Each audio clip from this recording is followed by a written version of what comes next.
大家好啊！咁2025年都就快過去，回顧翻今年租務市場嗰個大事件啦，同埋嗰個趨勢啦，咁同埋展望翻2026年嗰個變化嘅。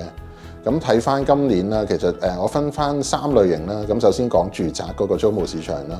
喺住宅上邊咧，我哋睇翻中原嗰個租金指數，由年頭咧大概123點，升到最近去到129點嘅。咁其實都開始接近歷史嘅高位。咁點解住宅個租金可以咁穩定咁持續增長呢？咁第一啦，樓價自從2020年開始咧，一路都慢慢咁下跌。咁變咗令到一啲用家或者可能投資者佢哋都會小心啲嘅，未必話貿然入市，尤其是用家啦。咁佢哋可能未必夠膽買樓嘅情況下，會轉為做租客嘅，咁令到嗰個租務市場嗰個需求大咗少少嘅。咁第二點啦，其實都同政府嘅政策都有關係嘅。咁政府近年嚟咧都積極宣傳吸引一啲人才嚟香港，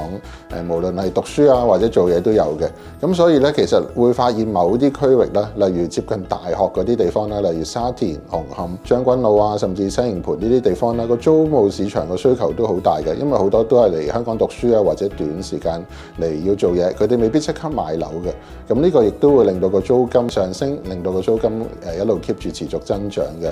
咁亦都會見到啦，有一個新趨勢，可能都會多咗一啲合租嘅情況，譬如一啲學生啦，佢哋未必話負擔得起一個高嘅租金，佢哋可能3至4個人去合租一個單位。咁我哋見到好多區域都有呢啲情況嘅，咁所以對個租務市場多咗好多人去揾租盤，令到個租金上升都係好正常嘅。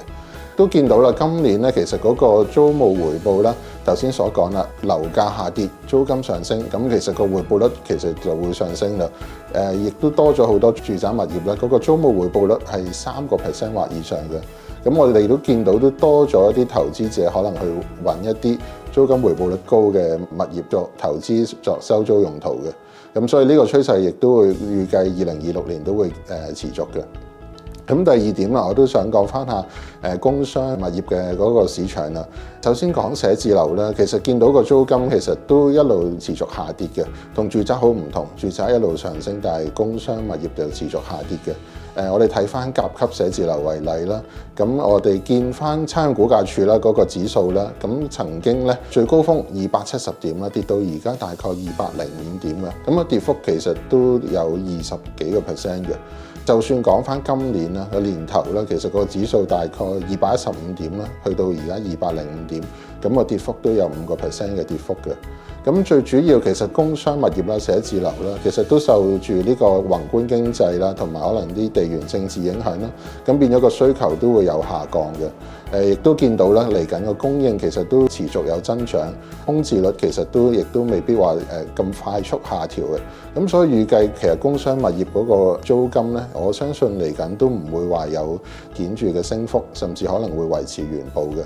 咁零售物業其實如果大家留意新聞都發現啦，可能市場上邊嘅氣氛都唔係太好，好多啲餐廳啊做咗好多年都開始話結束營業嘅。咁所以其實見到市面上嗰個空置率其實都持續有上升嘅。我哋睇翻個指數啦，其實個零售物業都一直喺個低位徘徊嘅。如果睇翻差餉估價署嗰個指數，2019年我哋個高位去到190點，去到而家其實大概150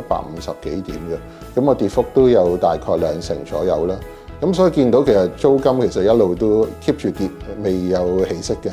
咁同埋見到啲業主咧，其實願意開始減租。咁所以其實未必話見到個跌幅急劇下跌，但係亦都係徘徊喺低位。所以我都預計嚟緊2026年可能個租金水平都係大致維持嘅。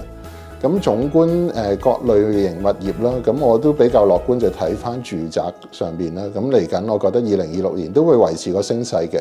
可能都會繼續破頂㗎啦。另一點可能留意翻啦，嗰個物業買賣嘅情況啦，我哋見到今年咧3月咧個樓價開始有少少回升嘅趨勢，咁所以我估計咧有少部分用家都會可能由租客轉翻做業主啦，因為見到開始有少少復甦。調翻轉啦，工商物業我就比較可能都悲觀少少，覺得嚟緊都係維持翻可能今年嘅大致水平啦。咁但係亦都未見到有利好嘅消息可以慢慢再令到個租金上升咯。咁我估計嚟緊寫字樓啊、零售啊呢啲物業咧，其實個租金可能大致同今年差唔多咯。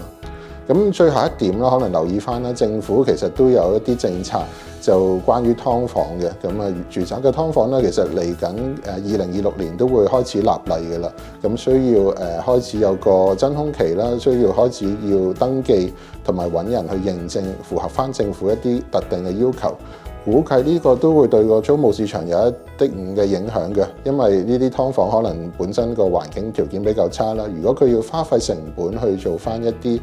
更新啊改善咧，其實個門檻都好高嘅。我估計呢啲劏房可能慢慢都會被取替，取而代之可能就係政府一啲公營房屋啦，或者係啲過渡性房屋啦，呢啲就會成為可能劏房租戶去轉租嘅選擇啦。